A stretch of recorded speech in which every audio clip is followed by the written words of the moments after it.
যারা ক্ষমতায় আসতে চাচ্ছেন, আমাদের সুস্পষ্ট ঘোষণা, আর ভারতের সাথে কোনো বৈধ চুক্তি আমরা মেনে নেব না।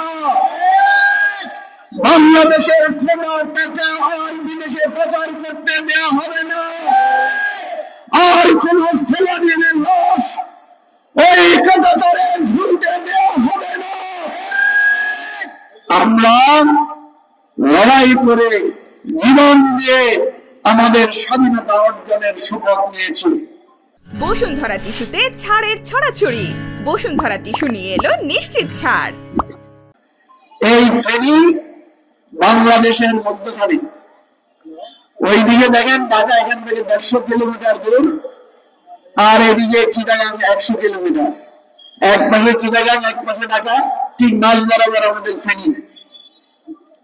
আমাদের ফেনীকে সবাই রুট হিসেবে ব্যবহার করে, কিন্তু ফেনীর উন্নয়নের জন্য কোন ব্যবস্থা নেওয়া হয় নাই। আমরা আজকে এখান থেকে দাবি করছি, ফেনীতে অবিলম্বে একটা সরকারি মেডিকেল কলেজ করতে হবে এবং ফেনীতে যারা জীবন দিয়েছে, শহীদ হয়েছে, তাদের নামে এই মেডিকেল কলেজ করতে হবে। ফেনীতে ক্যান্টনমেন্ট খুব জরুরি। আমাদের নেতা ব্যারিস্টার ফুয়াদ, এই গণঅভ্যুত্থানে আমরা নতুন বাংলাদেশ পেয়েছি, সেই 1700 মানুষ আজকে 20 কোটি মানুষ আকারে বাংলাদেশে হাজির আছে।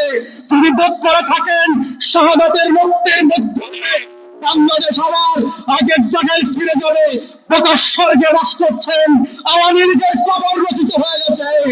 এই আওয়ামী লীগ আর ফিরে আসবে না।